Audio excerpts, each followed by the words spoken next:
ये सारे थे। एक्सट्रीमिस्ट कहते थे ये अंग्रेज़ों के गुलाम हैं, इसलिए क्या करते हैं कि ये मूवमेंट को फार्दर स्प्रेड करना नहीं चाहते बंगाल से।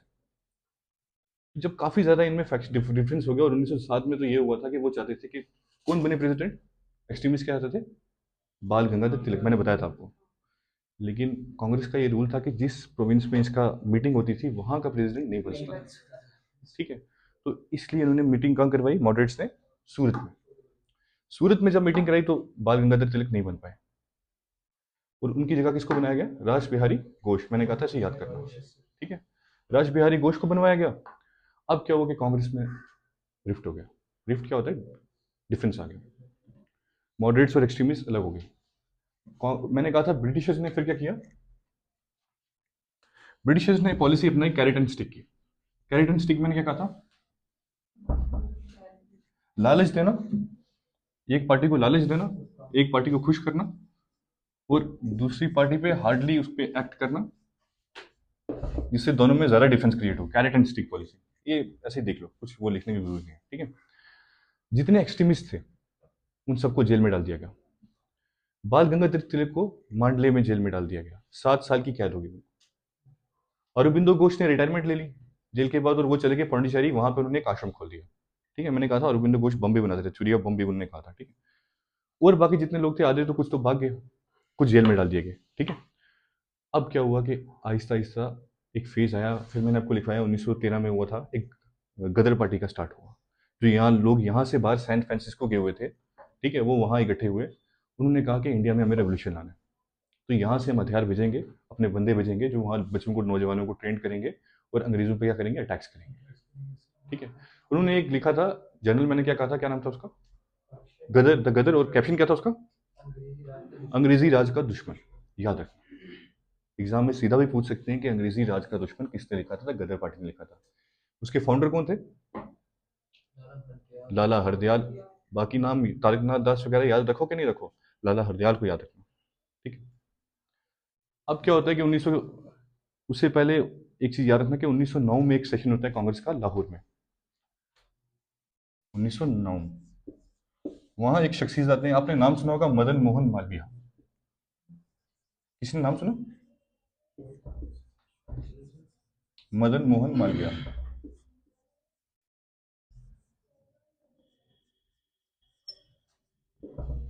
ये लाहौर में हुआ था। याद करना कोई इतना इंपॉर्टेंट नहीं है, बस मैं ये पर्सनैलिटी को याद बता रहा हूँ आपको। मदन मोहन मालवीय,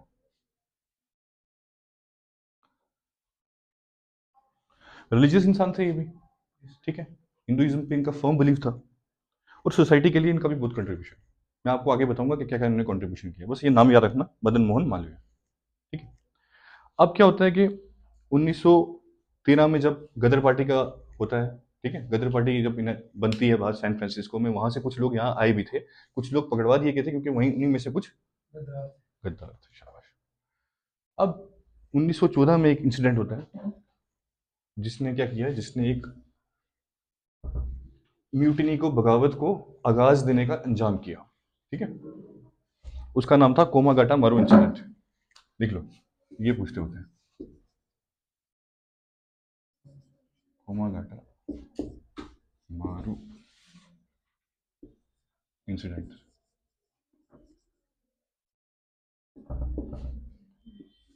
देखो, ये आ रहा है यार, मेरी राइटिंग थोड़ी खराब है, देख लो। 1914 में, डेट याद करने की जरूरत नहीं, खाली रखना वर्ल्ड वॉर की स्टार्टिंग में हुआ था, ठीक है। 1914 में कोमागाटा मारू इंसिडेंट, लिखो इंसिडेंट, लिख लो इंपॉर्टेंट है, सारे लिखो। बताओ ना, अब क्या हुआ था? एक मिनट, सॉरी।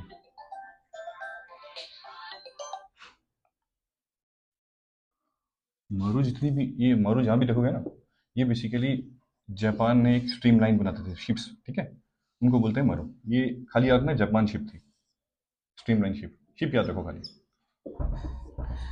मारू हम बोलते हैं जापान की कोई भी शिप जो बनाते हैं जापानी, उसको बोलते थे मारू। अब क्या हुआ था, हिंदुस्तान से अराउंड 376 इंडियंस इस शिप में थे, ठीक है। वो कहाँ से गए? वो यहाँ से जाने जाते थे कनाडा में। कनाडा में कहाँ पे? वैनकूवर में।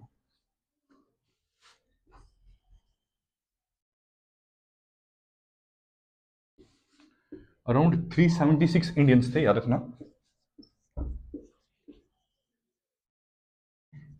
लिख लो, लिख लो, शाबाश, ये काम आएगा। 376 इंडियंस थे, वैनकूवर कनाडा में पड़ता है, वहां जाना चाहते थे। क्या हुआ इनके साथ, इनकी शिप को वहां बोर्ड करने नहीं दिया गया। ठीक है, इसमें मैक्सिमम लोग 6 थे, 376 में अराउंड 346 थे। ठीक है, अब पंजाबी थे, तो इनको वहां जाने उतरने इनकी शिप को नहीं दिया, क्योंकि कनाडा में अपने इमिग्रेशन लॉज थे। ठीक है, उसके हिसाब से इनको वहां जाने नहीं दिया। अब क्या हुआ, अब ये हुआ कि 2 महीने तक वहां ट्रायल चलता रहा और ये लोग शिप में ही रहे। कितने, 2 महीने तक। 2 महीने तक इनको वहां पे अलो नहीं किया गया। एट लास्ट इनको इंडिया में वापस भेज दिया। ठीक है, हिंदुस्तान में इनको वापस भेज दिया, कहा कनाडा में आपकी जरूरत नहीं है। हिंदुस्तान में ये कहाँ आए, ये आए, उतरे। अभी इनको लैंड नहीं करने दिया वहां भी। क्या पूछना है, किसी ने पूछा? पूछो पूछो यार, आपस में बात मत करो, मुझे पूछो, कोई बात नहीं, मैं बताता रहूंगा। ये एक जगह थी, यहाँ ये लैंड करना चाहते थे। ठीक है, लिख लो।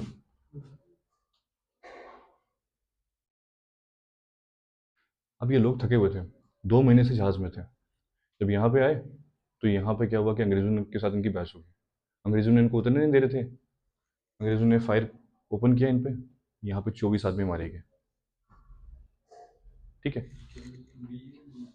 B B B U D G E, Budge Budge. ठीक है, इसको बोलते हैं बज बज इंसिडेंट, जहाँ पे 24 बंदे अंग्रेजों ने मार दिए थे। लिख लो, बज बज।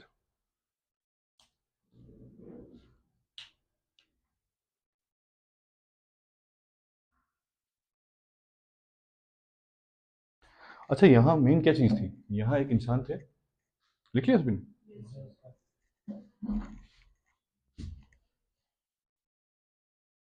उनका नाम था बाबा गुरदीप सिंह संधू, पंजाबी थे। अंग्रेज उनको अरेस्ट करना चाहते थे। बाबा, ये पूछ सकते हैं कि कोमा घटा मोरू इंसिडेंट में बाबा गुरदीप सिंह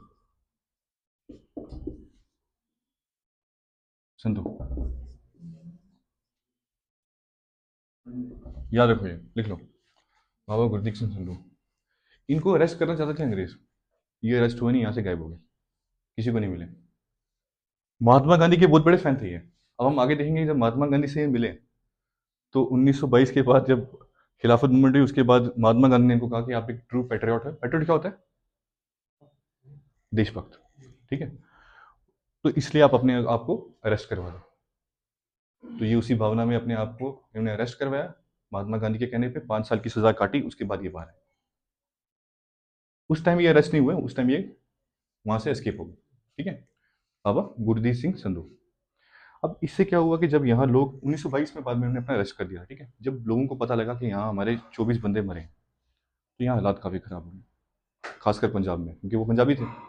कलकत्ता में बज बज में जहाँ ये आने वाला था, वहाँ बज बज इंसिडेंट कहते हैं उसे। ठीक है, उसके बाद क्या हुआ कि ये तो गायब हो गए, गुरदीप सिंह संधू। लेकिन जो बाकी बंदे बचे, उनमें से 24 के मरने के बाद, ठीक है, उन लोगों को वापस जब अपने गाँव में गए, उन्होंने बताया कि 2-2 महीने हमें ऐसे कनाडा में रखा। वहाँ भी अंग्रेज थे, वहाँ भी ब्रिटिशर्स थे। ठीक है, उसके बाद फिर वहाँ से उन्होंने हमें यहाँ डिपोर्ट किया। यहाँ भी हमारे ऊपर ट्रायल चला, अपने देश में, और फिर हमें 24 आदमियों को मार दिया गया, अपने देश में भी हमें उतरने नहीं दिया। तो इस चीज़ से क्या हुआ, काफ़ी ज़्यादा रिजेंटमेंट हुआ लोगों को। ठीक है, और अंग्रेजों के खिलाफ एक भावना बनी। अब 1914 से 1918 में पता है क्या हुआ था वर्ल्ड इवेंट में, शाबाश,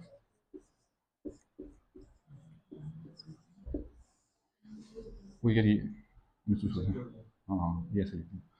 अब इस टाइम क्या हो रहा था, पूरा वर्ल्ड में ट्रांसफॉर्मेशन आने वाली थी।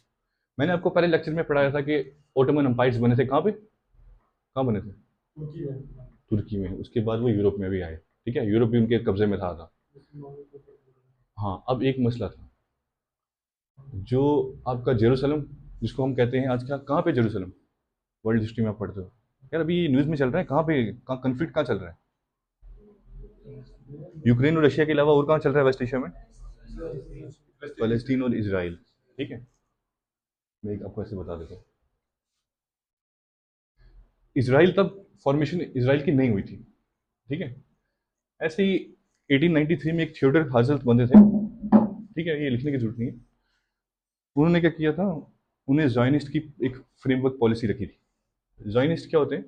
जो बिलीव करते हैं कि इसराइल जो है ये बिलोंग करता है ज्यूज को, ठीक है। तो ये कहते हैं कि वहाँ पे ग्रेटर इसराइल बनना चाहिए। ग्रेटर इसराइल क्या हो गया? जो आपके मॉडर्न इलाका सऊदी अरेबिया, इराक, ईरान का नहीं, इराक, सीरिया, ये सारा इलाका इनका, ये कहते हैं ये हमारा है, बाइबल में हमें दिया गया है, तो इसलिए यहाँ हम रहेंगे, ठीक है। तो बाद में क्या हुआ कि जब वर्ल्ड वॉर हुई तो फिर बेलफोर्ड एग्रीमेंट किया ब्रिटिशर्स ने इनके साथ साइन। जो आपके ओटोमन एम्पायर थे वो हार गया, खलीफा हार गया। क्यों हार गया? क्योंकि सऊदी अरेबिया के काफ़ी बंदे थे, उन्होंने रिवॉल्ट किया इनके खिलाफ, वो अंग्रेज़ों की सपोर्ट किया। वो हार गया तो मक्का मदीना उनसे ले लिया गया। जब मक्का मदीना उनसे ले लिया गया तो खलीफा की वैल्यू खत्म हो गई, क्योंकि मक्का मदीना मैन था मुस्लिम्स के लिए, ठीक है। अब वहाँ से क्या हुआ कि 1914 से 1918 इंडिया में भी बहुत इंपैक्ट आने लगा वर्ल्ड वार का। क्या आने लगा? मैंने आपको कल बताया था, एक तो इंडस्ट्रीज और फैक्ट्रीज में क्या था कि प्रॉपर वेजेस नहीं मिल रहे थे लोगों को। इन्होंने वार लड़नी थी, इनको पैसा चाहिए था, तो पैसा इन्होंने कहाँ से पूरा करना था? हिंदुस्तानियों पर टैक्स लगा के पूरा करना था, ठीक है। तो टैक्सेस बहुत बढ़ा दिए गए थे। उसी टाइम पे एक इंसान आते हैं, क्या सोच सकते हो मैं किसकी बात कर रहा हूँ, जिसने हिंदुस्तान की हिस्ट्री को ट्रांसफॉर्म कर दिया, और जिन्हें हम father of modern India India भी कहते हैं? महात्मा गांधी, मोहनदास करमचंद गांधी। गुजरात के थे ये। इंडिया आने से पहले पहले ये सबसे पहले यहाँ से कहाँ गए? बाहर गए बैरिस्टर की डिग्री लेने के लिए। फिर क्या हुआ कि 1893 में इनको बुलाया गया, कहाँ? अफ्रीका में, साउथ अफ्रीका। याद रखना, इनकी पहली स्ट्रगल स्टार्ट जो हुई थी, सत्याग्रह जो भी आप पढ़ते हो, ये सब साउथ अफ्रीका में हुई थी।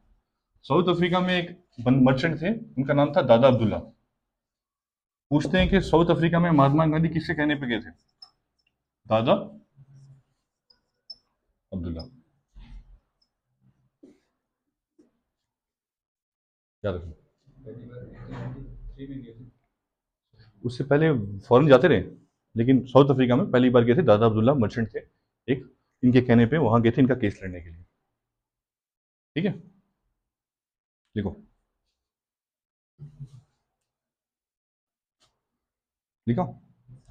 1893 में क्या हुआ कि ये ट्रैवल कर रहे थे साउथ अफ्रीका में, महात्मा गांधी। वहां क्या होता था? वहां पे रेशियल हेटेड बहुत ज्यादा होता था। रेशियल हेटेड क्या हो गया? रेशियल रेस क्या होता है? नस्ल। रेशियल हेटेड क्या हो गया? किसी को कुछ कंसेप्ट मैं क्या बोलूँ क्या? हाँ, बोलो बोलो, कुछ भी बोलो यार। हाँ, रेशियल हेटेड साउथ अफ्रीका में बहुत ज्यादा था। रेशियल हेटेड क्या होता है? कुछ भी बोलो यार, ग्रेजुएशन की जी, कुछ भी बोलो, कुछ भी बोलो।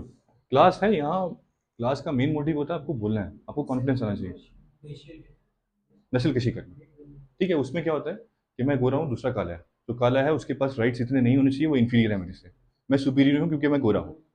ये साउथ अफ्रीका में बहुत ज़्यादा था, ठीक है। इसीलिए क्या हुआ कि गांधी जी को ना, गांधी जी एक जगह एक ट्रेन में बैठ गए जहाँ पे उनको नहीं बैठना था, और उन्हें उतार दिया गया। उन्हें कहा कि नहीं, आप उस रेस, वाइट रेस को बिलोंग नहीं करते, इसलिए आप इस डब्बे में ट्रेन के ट्रेवल नहीं कर सकते, ठीक है। और कहाँ इनको उतारा?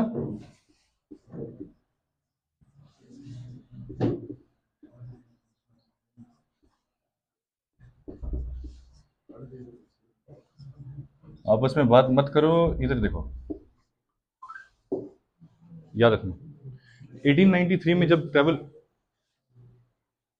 बैठ बैठ बैठ,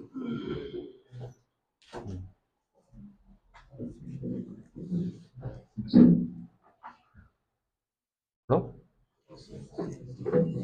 गांधी जी जब ऐसे डब्बे में बैठे ट्रेन में जहाँ पे गोरे बैठते थे, ठीक है, और किसी को अलो नहीं था, तो उनको यहाँ इस स्टेशन पे, पीटर मैरिट्सबर्ग स्टेशन पे उतार दिया गया 1893 में, ठीक है। तो गांधी जी ने क्या किया? गांधी जी ने एक ऑर्गेनाइजेशन बनाई जिसका नाम था नेटल इंडियन कांग्रेस। इंडिया में कांग्रेस कब बनी थी? मैंने शाबाश, इन्होंने बनाया नेटल इंडियन कांग्रेस 1893 में। वो सारे हिंदुस्तानी जो वहां काम करने गए थे लेबर्स के तौर पे, या फिर मर्चेंट्स के तौर पे बिजनेस करने के लिए गए थे, उनके राइट्स की बात करने के लिए उन्होंने स्टार्ट किया नेटल इंडियन कांग्रेस। अब हम आगे देखेंगे कि इंसान की अगर कुछ कवानीन हो, कुछ अज़म हो उसमें, तो वो कुछ भी कर सकते हैं। गांधी जी के पूरे हिस्ट्री में अगर आप पढ़ोगे तो गांधी जी के खिलाफ काफ़ी लोगों ने क्रिटिसिज्म भी की, ठीक है, इनकी पॉलिसीज़ पर इन्होंने अपनी पॉलिसीज़ के साथ कभी कंप्रोमाइज़ नहीं किया। इसलिए इन्हें हम कहते हैं कि फादर ऑफ मॉडर्न इंडिया। सबसे एक और खास बात, एक बार एक औरत गई इनके पास, उसने कहा जी मेरा बेटा है, ये जो गुड़ बहुत ज़्यादा खाता है, इसको कहानी पता है, तो इसे मना करो कि गुड़ नहीं खाए। उन्होंने कहा कि इसको एक हफ्ते के बाद मेरे पास लाना। एक हफ्ते के बाद जब वो आई तो उन्होंने उसे समझाया कि देख बेटा, गुड़ नहीं खाना चाहिए, गलत होता है। तो उस औरत ने कहा तो ये एक हफ्ता पहले भी बता सकते थे, क्या ज़रूरत थी एक हफ्ते के बाद मुझे बुलाने की। उन्होंने कहा एक हफ्ता पहले मैं भी खाता था, तो मैं इसको कैसे बोलता कि तू मत खा। ये उनके प्रिंसिपल्स थे, he was a man of principles, ठीक है। और रस्किन बॉन्ड, जैसे मैंने कहा था उनके पॉलिटिकल गुरु कौन थे, गोपाल कृष्ण गोखले। रस्किन बॉन्ड थे, उनसे वो बहुत ज्यादा इंस्पायर्ड थे। उनकी एक किताब थी अन टू द लॉस्ट, ये पूछ सकते हैं, लिख लो। इकोनॉमिक्स पे ये किताब लिखी हुई है उन्होंने, ठीक है। रस्किन बॉन्ड, लिख लो स्पेलिंग।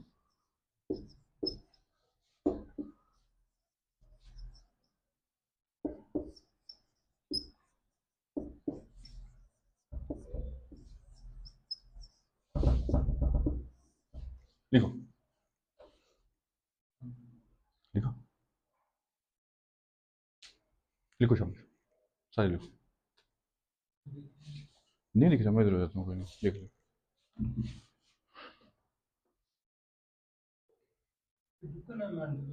ये रस्किन बॉन्ड की किताब है जिससे महात्मा गांधी इंस्पायर हुए थे, ठीक है, याद रखना।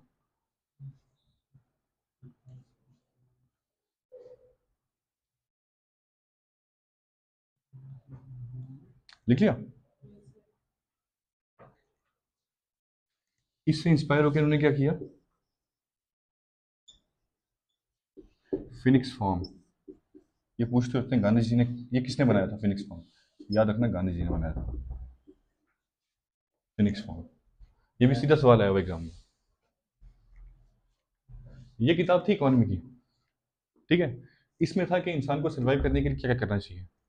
तो इन्होंने क्या किया, एक खेती बाड़ी के लिए फिनिक्स फार्म खोला अफ्रीका में, साउथ अफ्रीका में। याद रखना पूछते हैं एग्जाम में सीधा कि साउथ अफ्रीका में फिनिक्स फार्म किसने खोला था, याद रखना महात्मा गांधी।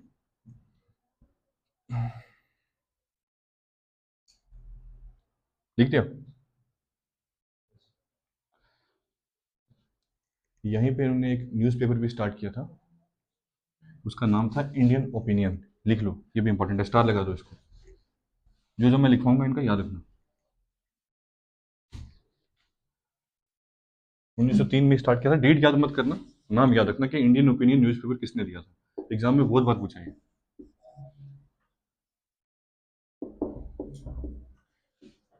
हिस्ट्री ज़्यादातर फैक्ट्स के बारे में होती है, फैक्ट्स याद करोगे तो हिस्ट्री याद रहेगी, ठीक है।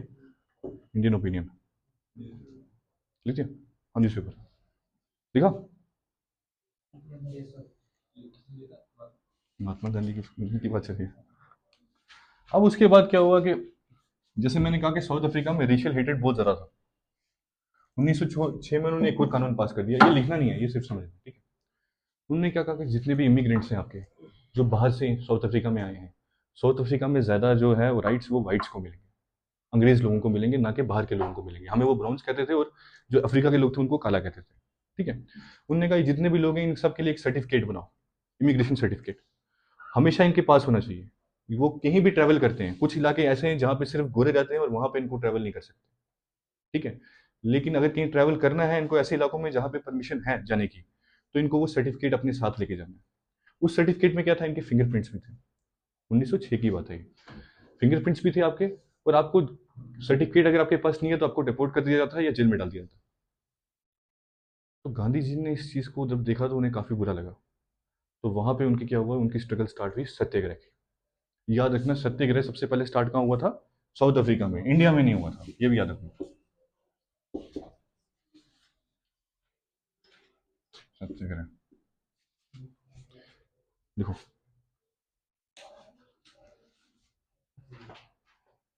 इसमें क्या था सत्याग्रह में, आइडिया लगो यार, सत्याग्रह क्या होगा,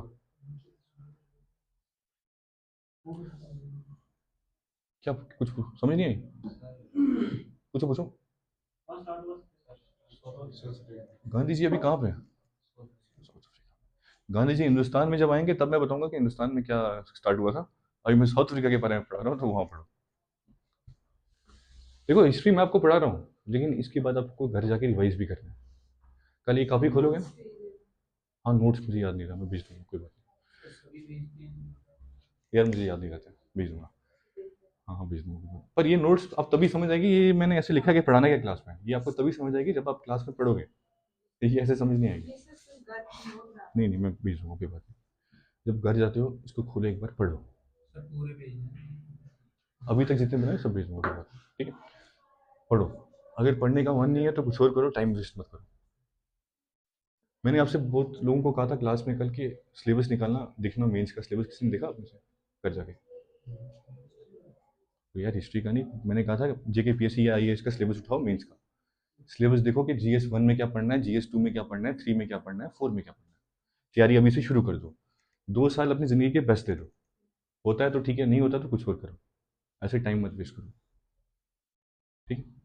कर सकते हो, ऐसी बात नहीं है। ऐसे लोगों ने किया हमारे साथ जिन लोगों के बारे में आप सोच भी नहीं सकते हो, जिनको कुछ आता भी नहीं था। उनने मेहनत की 2 साल, 2 साल के बाद कहीं और पहुंच गए। सिलेबस ले आना और उसमें देखना क्या है, कुछ दिक्कत आई किसी को मेंस के सिलेबस की तो मुझे पूछना, मैं बता दूंगा, ठीक है? अब सत्याग्रह में क्या था, कुछ प्रिंसिपल्स थे गांधी जी के, याद रखना। प्रिंसिपल्स क्या होंगे इनके?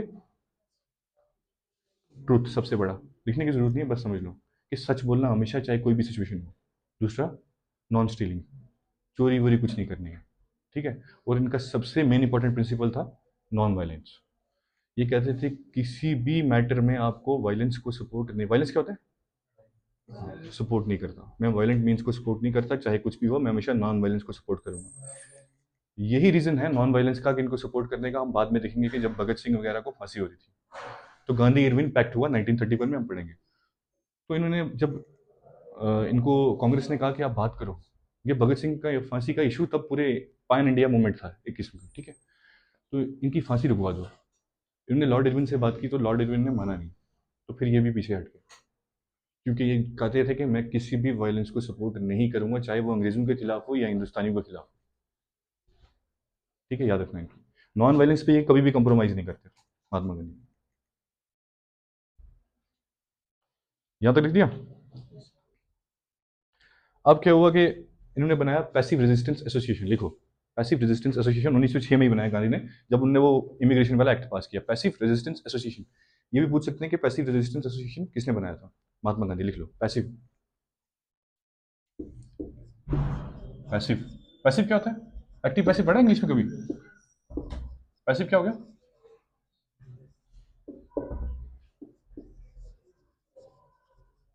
बताओ बताओ, शाबाश, कुछ भी बताओ यार।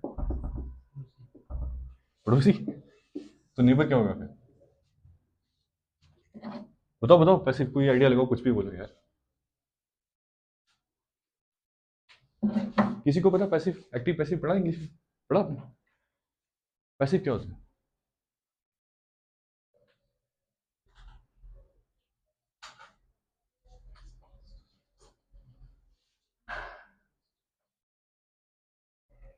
मैंने इस इंसान से बात की, मैंने कहा तू पढ़ सकता है, ठीक है? ये बाकी सबको जाके बोलेगा पढ़ सकता है, तुम भी पढ़ सकते हो, तुम भी पढ़ सकते हो, वो हो गया पैसिव। मैंने इसे बताई जो चीज़ ये बाकियों को बता रहा है, हो गया पैसिव। वैसे ही पैसिव रेजिस्टेंस एसोसिएशन स्टार्ट इन्होंने की कि बात पूरे इंडियंस में फैलाने की, जो साउथ अफ्रीका में काम कर रहे थे, अपने राइट्स के बारे में उनको अवेयर किया जाए, ठीक है? कि क्या क्या हमने कहाँ कहाँ प्रोटेस्ट करना है, कैसे करना है, सत्याग्रह क्या चीज़ होती है, और कौन कौन से प्रिंसिपल्स हमने फॉलो करना है। 1906 में उन्होंने स्टार्ट किया पैसिव रेजिस्टेंस एसोसिएशन, ठीक है? लिखो। हाँ, ये सब अभी गांधी जी का पहले साउथ अफ्रीका में चल रहा है सब कुछ, लिखा। 1910 में इन्होंने बनाया टॉल्स्टॉय फॉर्म। ये भी पूछते हैं कि टॉल्स्टॉय फॉर्म किसने बनाया था? आप किसी को किसी अंग्रेज का नाम दे देंगे, आप अंग्रेज को टिक मार दोगे, लिख लो, इंपॉर्टेंट है।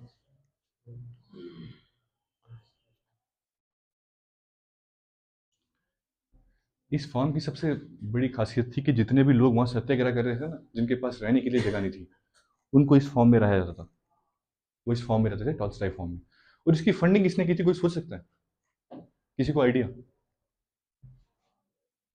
कुछ आइडिया किसी को भी? आप लोगों ने हिस्ट्री थोड़ा बहुत पढ़ा है ना? कुछ नहीं पढ़ा? चलो कोई नहीं, आप इनसे नोट कॉपी ले लेना, नोट्स ले लेना, ठीक है? जो चीज़ समझ नहीं है मुझे पूछना, ठीक है? टॉल्स्टॉय फॉर्म की फंडिंग की थी कांग्रेस ने, मुस्लिम लीग ने, ठीक है? और टाटा का नाम सुना आपने? उन सभी ने, ठीक है, जमशेदजी टाटा ने इन सब इसकी फंडिंग की थी। कोई सोच सकता है कि मुस्लिम लीग और इंडियन नेशनल कांग्रेस 1910 में एक साथ आ गए? इसका मतलब इतना बड़ा इशू था ये अफ्रीका में, बाहर में, कि जहाँ पे हिंदुस्तानी सब इकट्ठे हो रहे थे, ठीक है? यार क्या बोला मैंने? ठीक है, बता दो। टॉल्स्टॉय फॉर्म में क्या हुआ था कि टॉल्स्टॉय फॉर्म में सत्याग्रह हिंदुस्तानी जितने भी थे, ठीक है, वो सारे यहाँ थे, ठीक है, जिनको जगह नहीं थी वहाँ पे, यहाँ पे इनको सत्याग्रह के बारे में बताया जाता था। इसकी फंडिंग की थी किसने? लिखो लिखो, कांग्रेस, लिखो सारे, लिखो, कांग्रेस, मुस्लिम लीग और जमशेदजी टाटा।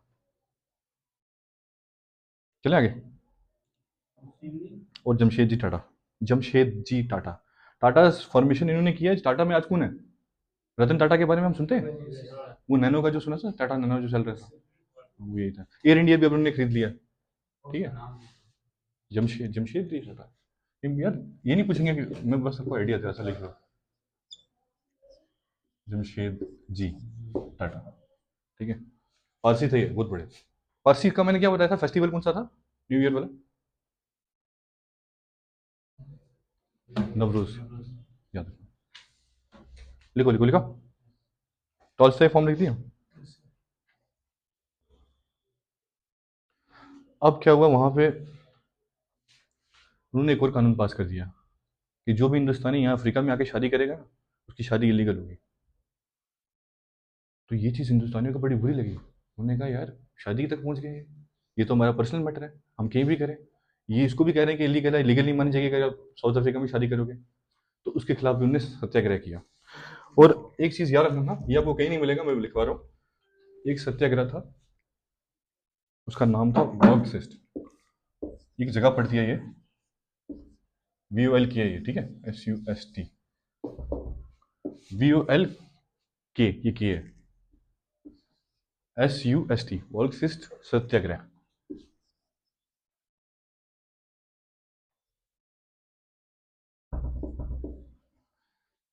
कस्तूरबा गांधी के बारे में किसी को पता?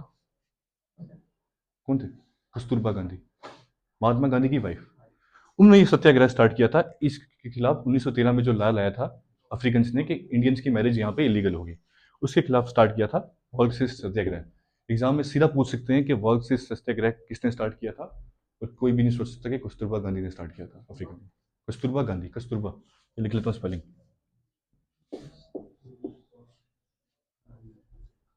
कस्तूरबा गांधी, लिख लो, देखा? कोई नहीं, आप खाली देखो, ठीक है? हाँ, 1913 में, डेट वो कोई याद नहीं रखना, खाली देखना बहुत सी सत्याग्रह किसने स्टार्ट की थी, ठीक है?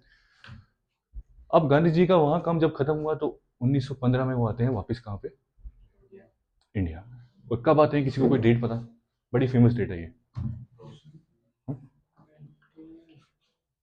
कोई गैसेस करो यार, कुछ भी बोलो, 4 5 6, ऐसे कुछ भी बोलो, मैं बताऊंगा कौन सी है। हाँ, 1914, शाबाश, कब आए थे? गैस करो डेट, उस पे एक ना हम वो फेस्टिवल भी बनाते हैं, बहुत फेमस है। सोचो, कोई भी कुछ भी बोलो, अक्टूबर नहीं, अक्टूबर नहीं, उससे पहले। सोचो। हम्म?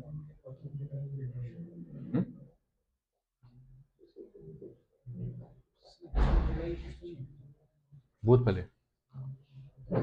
चलो मैं डेट लिख लेता हूँ पहले। ये आए थे 9 जनवरी 1915। और 9 जनवरी को हम क्या मनाते हैं, किसी को पता कुछ? क्या? प्रवास भारत, प्रवास भारत।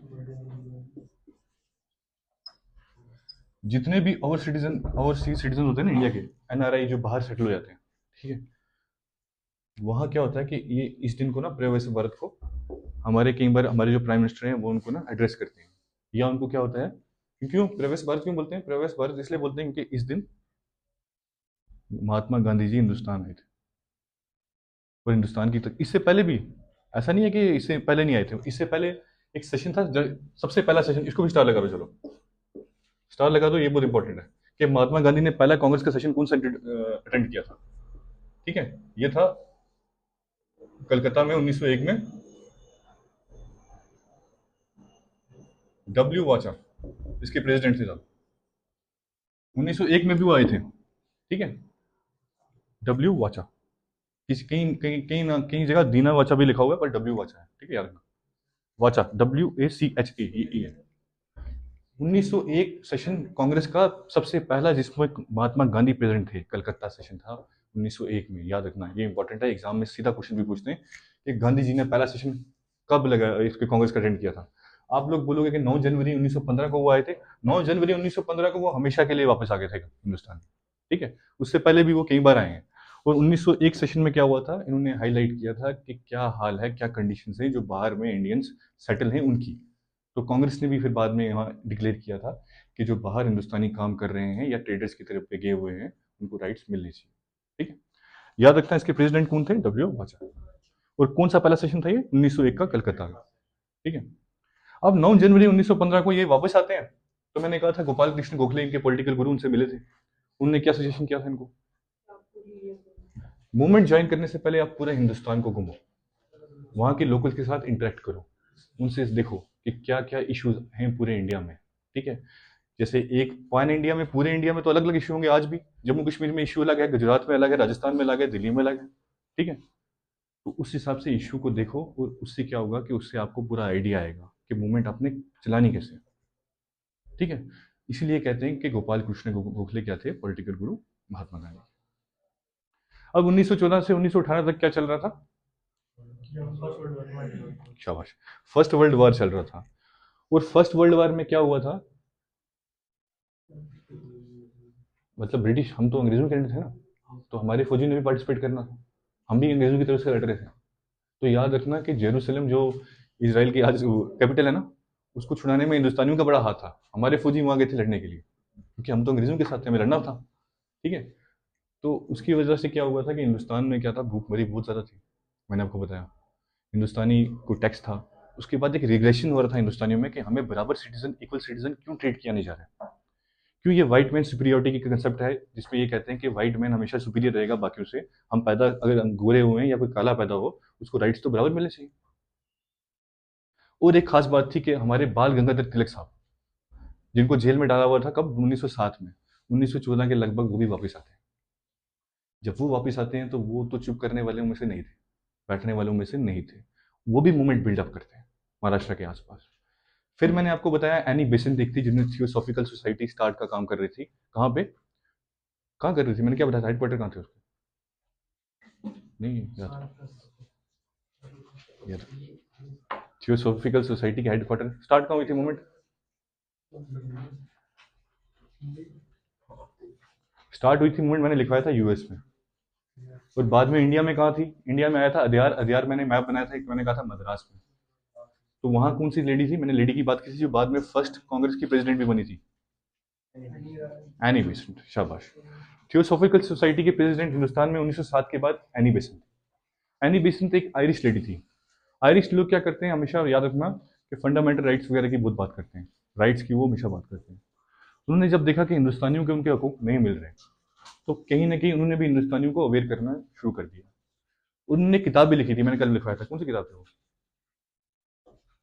यार इंपॉर्टेंट किताब थी, मैंने स्टार लगवाया था, मैंने कहा था याद रखना कि formation of Indian national Congress में किसने क्या बोला था, और ये किताब कौन सी थी, देखो एक बार।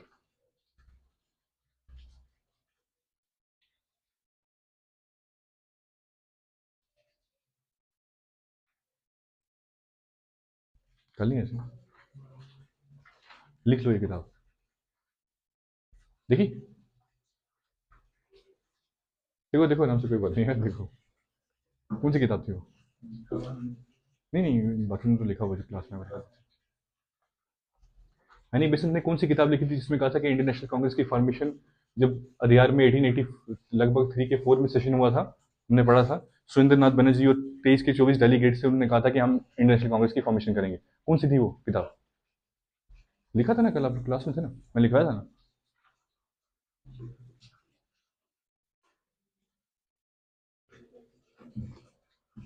यार मैंने कहा था खाली 10 मिनट कॉपी देख लेना कि मैंने क्या लिखा। कई बार क्या होता है, इंसान क्लास में कुछ भूल जाता है, मुझे आके बताना कि सर आपने ये नहीं लिखवाया, तो मैं अगले दिन वो भी पढ़ा दूंगा। कुछ याद है कहाँ लिखा था मैंने, क्या लिखा था? हो इंडिया रॉट फॉर फ्रीडम। उससे पहले देखो क्या लिखा था, मतलब वो तो history of Indian national Congress था, एनी बेसिन। वो इंडिया रॉट फॉर फ्रीडम, यार ये किताब याद रखना, ये बहुत इंपॉर्टेंट है, एग्जाम में इस बार पूछने वाले किताब है। मैंने आपको कहा था इस पर स्टार लगा दो, ये इंपॉर्टेंट किताब है।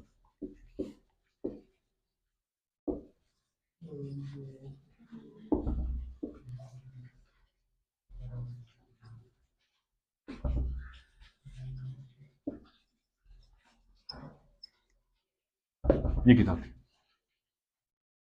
ठीक है। वो India wrought, WROUGHT, wrought for freedom, ठीक है।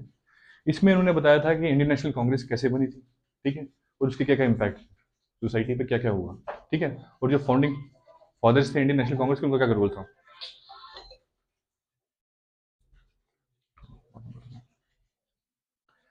अब क्या हुआ कि गांधी जी की फर्स्ट पब्लिक स्पीच लिख लो, कहाँ हुई थी? लिखो Varanasi, at the inauguration of Banaras Hindu university. देखो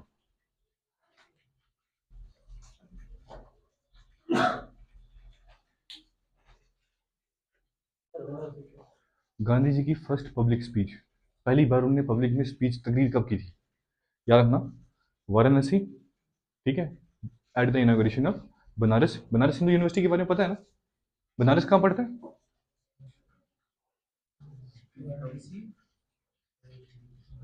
यार inauguration of Banaras Hindu university पे, बनारस कहाँ पड़ता है इंडिया में? हाँ, किस स्टेट में पड़ता है? बंगाल में। इसको नोबेल प्राइज मिलना चाहिए जिसने बंगाल बोला। सोचो कहाँ पड़ता है। यार गुजरात कहाँ पड़ गया बनारस? किसने बोला यूपी? यूपी किसने बोला? पहले किसने बोला था ना यूपी? यार यूपी में पड़ता है बनारस। बड़ा क्या कर रहे हो यार।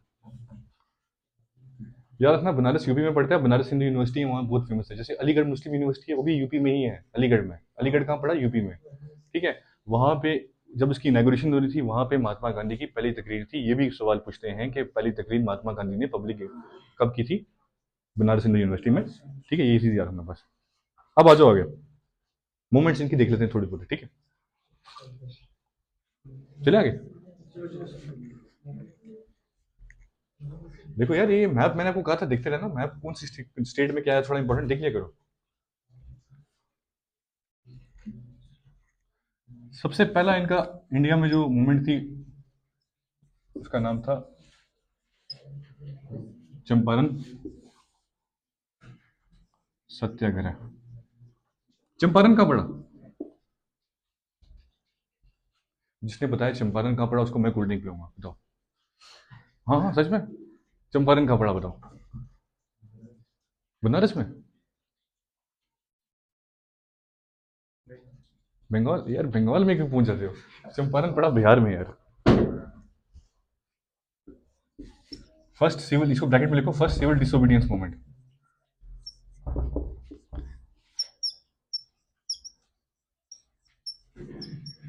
फर्स्ट सिविल डिसोबीडियंस, ये ऐसा है, ये लिख लो। ये बहुत इंपॉर्टेंट है कि गांधी जी की फर्स्ट चंपारण सत्याग्रह, इसको फर्स्ट सिविल डिसोबीडियंस मूवमेंट भी कहते हैं। क्यों कहते हैं मैं अभी अब समझाऊंगा, लिख लो। सिविल डिसोबीडियंस मूवमेंट ये कब हुआ था? 1917 में, याद रखना, ठीक है। 1917 में, 17 या 17 कुछ भी बोलो, डेट याद नहीं रखनी है। पर ये याद रखना कि first civil disobedience movement Mahatma Gandhi ji की हिंदुस्तान में कौन सी थी? चंपारण सत्याग्रह, ठीक है। ठीक है। अब मैंने आपको कहा कि 1915 में 9 जनवरी को हिंदुस्तान वापस आते हैं, तो रहने के लिए उन्होंने कौन सा इलाका चुना? उन्होंने चुना साबरमती। साबरमती कहाँ पड़ता है यार? कोल्ड ड्रिंक दूंगा, 2 कोल्ड ड्रिंक दूंगा, बोलो कहाँ पड़ता है? साबरमती कहाँ पड़ता है? यूपी में। टाइम खत्म। कोई बताएगा? महाराष्ट्र में नहीं, गुजरात में पड़ता है। वहाँ इन्होंने बनाया साबरमती आश्रम 1916 में, और वहाँ ये क्या करने लगे, वहाँ इनकी जो एक्टिविटीज़ थी उसने काफ़ी ज़्यादा इंस्पायर किया हिंदुस्तानियों को। हिंदुस्तानियों में आस्ता आस्ता ये फेमस होने लगे।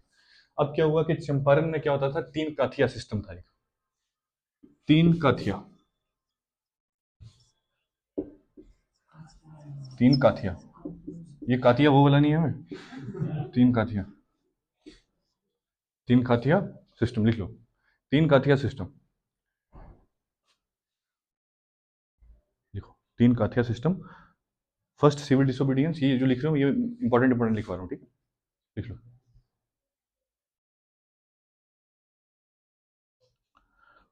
ये TIN है, KATHA, 3 kathia system, civil disobedience movement, first civil disobedience movement, ठीक है? देखते सभी ने? एक और बंदा लिख लो जिसके कहने पे गांधी गए थे। ये भी पूछते होते हैं कि महात्मा गांधी जी किसके कहने पे बिहार चंपारण में गए थे? Rajkumar Shukla, on the invitation of Rajkumar Shukla. ये जो मैं लिखवा रहा हूँ एग्जाम में यहीं से क्वेश्चन पूछेंगे सारे, इसलिए ये फैक्ट्स याद रखना। राजकुमार शुक्ला,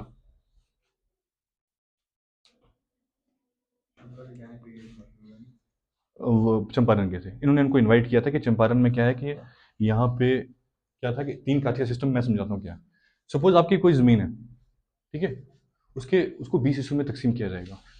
अब 20 में से 3 हिस्से में क्या होगा, 20 के 3 हिस्से, ठीक है, उसमें आपको अंग्रेज बोलेंगे कि आपको यहाँ इंडिगो प्लांट करना है, ठीक है, इंडिगो एक क्रॉप था, आपको प्लांट करना है यहाँ पे 3 हिस्से में, इसलिए इसको हम बोलते थे 3 काठिया सिस्टम, ठीक है। अब इंडिगो से क्या होता था, इंडिगो प्लांट से किसानों को तो कुछ बचता नहीं था, प्लांटेशन में तो कुछ बचता नहीं था उनको, उल्टा उससे क्रॉप्स को भी नुकसान होता था। और ऊपर से यूरोपियंस क्या करते थे, हैवी टैक्स लगाते थे हिंदुस्तानियों पे उनसे वसूली करने के लिए। तो इससे क्या था कि वहाँ के जो प्लांटर्स थे वो काफ़ी ज़्यादा एक्सप्लॉइट थे। उन्होंने जब गांधी जी को बुलाया, उन्होंने कहा प्लांटर्स क्या हो गए, जो यहाँ काम कर रहे थे प्लांटेशन में, इंडिगो प्लांटेशन में, ठीक है। तो गांधी जी राजकुमार शुक्ला के वहाँ कहने पे गए, उन्होंने क्या किया, उन्होंने कह दिया प्लांटेशन, ये फर्स्ट सिविल डिसोबीडियंस को क्यों कहते हैं, उन्होंने कहा कि टोटली इसको मना कर दो, बाइकआउट कर दो, ठीक है, आपने कोई प्लांटेशन नहीं करनी है, ठीक है, और हमने क्या करना है, हमने स्ट्राइक पे बैठ जाना है, ठीक है, हमने किसी को कुछ नहीं मानना है, हमने कोई प्लांटेशन नहीं करनी है, कोई टैक्स नहीं देना है सरकार को। उसके बाद क्या हुआ कि सरकार भी डर गई, यार ये कौन सा इंसान है। अभी क्या होता था, हिंदुस्तानी लड़ते थे बंदूकों से, तो बंदूकों से जब आप वायलेंस का मेथड अपनाते हो तो गवर्नमेंट के पास एक एक्सक्यूज आ जाता है कि आपको वो क्या कर सकते हैं, सप्रेस कर सकते हैं। लेकिन जब आप वायलेंस करते ही नहीं हो, कानून कोई तोड़ते ही नहीं हो, तो आपको कैसे सप्रेस किया जाए। ये बहुत बड़ा इशू था अंग्रेजों के सामने। गांधी जी को अरेस्ट तो उन्होंने कर लिया, लेकिन जितने प्लांटर्स थे उन सभी ने गांधी जी की सपोर्ट की, उन्हें नहीं लगाया। लास्ट में कमीशन बैठा और उन्होंने क्या किया कि 20% प्लांटेशन का उनको वापस कर दिया प्लांटर्स को। और इस तरह क्या हुआ कि गांधी जी चंपारण सत्याग्रह में सक्सेसफुल हो गए। और उन्होंने ये भी कहा कि अब आपने इंडिगो नहीं प्लांट करना है। इंडिगो का क्या मसला है कि यूरोप में पहले डाई नीड्स कवर हुई थी, डाई होता है ना जिसे हम कलर करते हैं, तो यहाँ से इंडिगो प्लांटेशन करवा के यहाँ से फिर सप्लाई करते थे यूरोप में। और यहाँ पे कोई करना नहीं चाहता था पर उनको फोर्सिबली करवाते थे। हुकूमत थी हमारी, हम कुछ भी कर सकते हैं, अंग्रेज ये सोचते थे। तो इसके खिलाफ चंपारण सत्याग्रह, first civil disobedience, Gandhi ji ने स्टार्ट की थी। यहाँ तक किसी को डाउट, पीछे से रिवाइज करो और मुझे बताओ। देख लो शाबाश, एक बार कोई भी देखो, देख लो कभी एक बार, देख लो, किसी को कुछ पूछना पूछ लो। ये जो मैंने आपको पढ़ाया यहाँ से, ये बहुत इंपॉर्टेंट है एग्जाम के लिए, मॉडर्न हिस्ट्री के लिए तो ये बहुत इंपॉर्टेंट है। जो फैक्ट्स आपको मैंने बताए, किसी को कोई फैक्ट समझ नहीं आया पूछ लो, पूछो शाबाश। जैसे तेरे पास जमीन है, ठीक है, जमीन को 20 हिस्से में, टोटल तेरी जितनी जमीन है उसको मैं 20 हिस्सों में तकसीम करूंगा। अब 20 में से मैं 3 हिस्सों में बोलूंगा कि तुझे इंडिको लगानी लगानी है। बाकी जो तेरे 17 हिस्से बचते हैं वो तो हो गया 3 का थिया, उसमें से भी तुझे टैक्स काफी ज्यादा दूंगा, तो तेरे पास बचेगा क्या, कुछ नहीं, तू तो फिर भूखा मरेगा।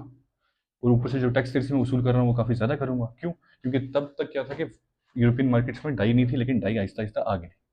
अब जब डाई आ गई थी तो वो एक अल्टरनेट था इंडिगो का, तो उनको लगा यूरोपियंस को कि हमें पैसा तो वसूल करना है, तो वो क्या कर रहे थे कि हिंदुस्तानियों पे टैक्स भी उन्होंने बढ़ा दिया था। उसके खिलाफ क्या हुआ था कि राजकुमार शुक्ला के कहने पे यहाँ से गए थे कौन,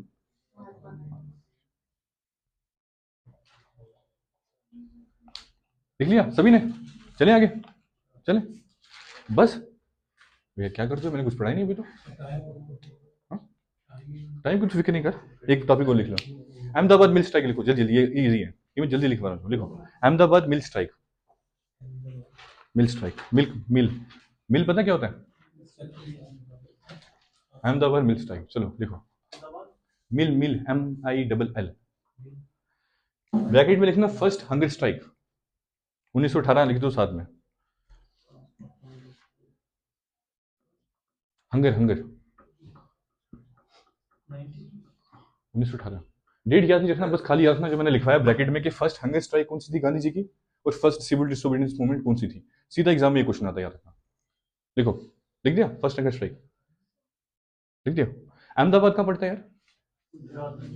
ये तो सभी ने बता दिया, ये सबको पता है। हाँ अहमदाबाद में, चंपारण, ये तो मैंने बताया ना बिहार में। चलो कोई नहीं, कोई नहीं, देखो 1917 में वो हुआ था, ये 1918 में हुआ था। डेट ये नहीं याद रखना कब हुआ था, पर खाली याद रखो फर्स्ट जो मैंने लिखवाया ना ब्रैकेट में, उसको स्टार लगा दो, वो एग्जाम में क्वेश्चन पूछेंगे, ठीक है। मैंने क्या लिखा है ब्रैकेट में, क्या था ये फर्स्ट, क्या था? हंगर स्ट्राइक क्या होता है? शाबाश। अहमदाबाद में क्या था कि प्लेग था, प्लेग होता है इन्फेक्शन फैल गई थी, ठीक है। अब उससे बचने के लिए कंपनी, जो मिल वाले थे, ऑनर्स थे, उन्होंने क्या किया, उन्होंने अनाउंस किया कि हम आपको बोनस देंगे, कुछ सैलरी में इजाफा करेंगे, ठीक, जिससे आप क्या करो कि आप अपना खर्चा चला सको। क्योंकि प्लेग से क्या होता है, प्लेग जब भी होता है, भूखमरी या कुछ भी हो तो भूखमरी बहुत ज़्यादा फैल जाती है, ठीक है। तो उसको अवॉइड करने के लिए मिल वर्कर्स ने कहा कि अब क्या करेंगे, हम आपकी सैलरी थोड़ी बढ़ा देंगे। जैसे ही प्लेग खत्म हुआ तो उन्होंने सैलरी वापस घटा दी। लेकिन फर्स्ट वर्ल्ड वॉर की तरफ वजह से इन्फ्लेशन, इतनी इन्फ्लेशन क्या होता है? Rise in the price of quantity. अब इकोनॉमिक्स में पढ़ोगे, जैसे आज ये मैं पेन ले रहा हूँ 10 रुपए का, ये, हाँ, कुछ टाइम के बाद ये 15 का हो जाएगा। अब मेरे पास तो इनकम 10 ही रहेगी, तो मैं 15 कैसे लगाऊंगा इस पर? वो हो गई थी इन्फ्लेशन। वर्ल्ड पूरे में जब वर्ल्ड वॉर चल रही थी, उसकी वजह से इन्फ्लेशन हो चुकी थी। हिंदुस्तान पे भी उसके असर थे, खाना बहुत महंगा हो गया था, रहना बहुत महंगा हो गया था। अब उनको लगा कि अगर इन्होंने हमारी सैलरी पहले जैसी कर दी है, घटा दी है, तो हम लोगों के लिए तो नाइंसाफी हुई है। तो गांधी जी वहाँ भी गए, ठीक है। वहाँ जब अहमदाबाद मिल जो यहाँ पे वर्कर्स काम करते थे, उन्होंने बुलाया, किसने बुलाया ये इंपॉर्टेंट नहीं है, ठीक है। राजकुमार शुक्ला याद रखना, चंपारण में बुलाया, वो पूछते हैं। अब यहाँ पे क्या हुआ कि गांधी जी यहाँ पे हंगर स्ट्राइक पे बैठ गए। जब हंगर स्ट्राइक पे बैठ गए तो उनके साथ बाकी लोग भी बैठ गए, और मिल के जो ऑनर्स थे वो मजबूर हो गए। उन्होंने क्या किया, उन्होंने 35% बढ़ा दी आपकी इनकम। जो वर्कर्स वहाँ काम करते हैं, याद रखना 35% उनकी इनकम को बढ़ा दिया गया। कितना? 35 कितना होता है? 35, देख लो, 35% उन्होंने इजाफा कर दिया कि हम चलो दे देंगे, मान लिया। गांधी जी की ये सेकंड सक्सेसफुल कंपेन थी इंडिया में, और रातों रात गांधी जी यहाँ पे स्टार बन चुके थे। कि इससे पहले एक ऐसा इंसान नहीं आया जिसने वायलेंट यूज नहीं किया, तब भी अंग्रेजों को मनाना पड़ा। लास्ट एक मोमेंट लिख लो, ये 2 मिनट की है बस यार, लिख लो, लिखो खेदा सत्याग्रह। खेदा, खेदा कहाँ पड़ा? कि KHEDA, खेदा, खेदा। जिसने बता दिया खेदा कहाँ पड़ा, मैं उसको एक कोल्ड ड्रिंक पिलाऊंगा, बताओ यार। हाँ, कहाँ पड़ा खेदा? खेदा पड़ता है गुजरात में। खेदा सत्याग्रह लिखो। फर्स्ट नॉन नॉन कॉपरेशन, ये भी ब्रैकेट में डाल दो, पूछते हैं फर्स्ट नॉन कॉपरेशन मूवमेंट कौन सी थी। लिखो खेदा सत्याग्रह, फर्स्ट नॉन कॉपरेशन मूवमेंट, ठीक है। एग्जाम में पूछेंगे फर्स्ट हंगर स्ट्राइक कहाँ हुई थी, फर्स्ट नॉन कॉपरेशन कौन सी होगी, ये 3 नाम याद रखना, इनसे एक सवाल पूछ सकते हैं, ठीक है। अब यहाँ क्या था, आपको पता है कि टैक्स देना पड़ता था आपको क्रॉप्स पे, फसल पे आपको क्या करना पड़ता था, एक हिस्सा फसल का आपको सरकार को देना पड़ता था, ठीक है, उतना टैक्स आपको देना पड़ता था। वहाँ क्या हुआ, एक साल वहाँ फसल नहीं हुई। जब फसल नहीं हुई तो लोग पैसे कहाँ से देते हैं? पैसा तो उनके पास था नहीं, उनके पास तो खाने के लिए कुछ नहीं था। तो अंग्रेजों ने कहा नहीं, टैक्स तो देना पड़ेगा। तब तक गांधी जी काफ़ी ज़्यादा फेमस हो चुके थे, चंपारण के बाद भी और अहमदाबाद के बाद भी। तो लोगों ने उन्हें बुलाया, उन्होंने कहा कि टोटली नॉन कॉपरेट कर दो, टैक्स बिल्कुल कोई पे नहीं करना है। गांधी जी को फिर से जेल में डाला, लेकिन लास्ट में अंग्रेजों को मानना पड़ा, क्योंकि इन्होंने वायलेंस अभी तक यूज नहीं किया। डिफेंस ऑफ लॉ, मतलब लॉ को क्या किया, लॉ की मानना, लॉ की बात नहीं मानी, ठीक है, लेकिन वायलेंस यूज नहीं किया। तो इसलिए इन्होंने क्या किया, हम आगे हिस्ट्री में पढ़ेंगे, अंग्रेज मजबूर हो गए थे कि जो भी गांधी जी कहते थे, या कोई क्रैकडाउन पड़ता था, पहले गांधी जी को जेल में डालते थे, या जो गांधी जी कहते थे उनको माननी पड़ती थी, ठीक है। और गांधी जी सिर्फ इंडिया में नहीं, पूरे वर्ल्ड में फेमस हो गए थे। हम पढ़ेंगे सेकंड राउंड टेबल जब कॉन्फ्रेंस हुई थी, कैसे गांधी जी फॉरेन में गए थे, और कैसे फॉरेन के प्राइम मिनिस्टर बहुत फेमस, उन्होंने गांधी जी की तारीफ की थी। और जब गांधी जी को मारा गया था तो उन्होंने कहा था, I think whole humanity has right, ठीक है, ये पढ़ेंगे। यहाँ तक किसी को समझ